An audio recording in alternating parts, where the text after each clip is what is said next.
कांग्रेस की अंतरिम अध्यक्ष सोनिया गांधी ने म्यूकरमाइकोसिस के मुद्दे को लेकर प्रधानमंत्री नरेंद्र मोदी को पत्र लिखा है। इस पत्र के जरिए सोनिया ने पीएम से इस फंगल इन्फेक्शन की दवा लिपोसोमल एम्फोटेरिसिन बी की कमी पर कार्रवाई करने के लिए कहा है। इसके साथ ही उन्होंने म्यूकरमाइकोसिस को आयुष्मान भारत और बाकी स्वास्थ्य बीमा योजनाओं में कवर करने की भी अपील की है। सोनिया ने पीएम मोदी को लिखे पत्र में इस बात का जिक्र किया कि केंद्र ने राज्यों में ब्लैक फंगस को महामारी घोषित करने के लिए कहा है।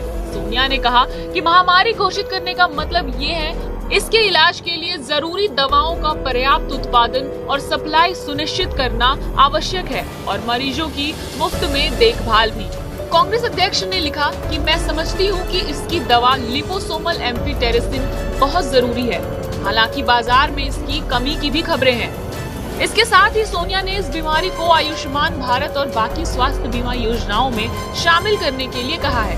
इसका इलाज आयुष्मान भारत और अन्य योजनाओं में शामिल नहीं है। मैं इस मामले पर तत्काल कदम उठाने का निवेदन करती हूँ। इसके अलावा सोनिया ने पीएम से ये भी अपील की कि इस फंगस से प्रभावित हो रहे मरीजों को तत्काल कदम उठाकर राहत दी जाए। आपको बता दें कि केंद्रीय स्वास्थ्य मंत्रालय ने शुक्रवार को बताया था कि म्यूकरमाइकोसिस के इलाज में काम आने वाली दवा एम्फोटेरिसिन बी के उत्पादन के लिए 5 और कंपनियों को लाइसेंस दिया गया है और वो जुलाई से हर महीने इस दवा की 1,11,000 शीशियों का प्रोडक्शन शुरू करेंगे। इसके साथ ही केंद्र ने म्यूकरमाइकोसिस के प्रसार को चिंता का कारण बताते हुए सभी राज्यों और केंद्र शासित प्रदेशों को सलाह दी है कि वो फंगल संक्रमण को रोकने के लिए अपनी तैयारियों की समीक्षा करें। आपको ये भी बता दें कि भारत के कई राज्य ब्लैक फंगस की दवा की कमी का सामना कर रहे हैं।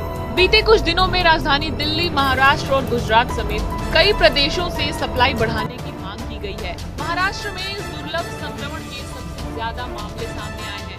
मीडिया रिपोर्ट्स के मुताबिक देश में ब्लैक फंगस के करीब 9,000 मामले अब तक सामने आ चुके हैं।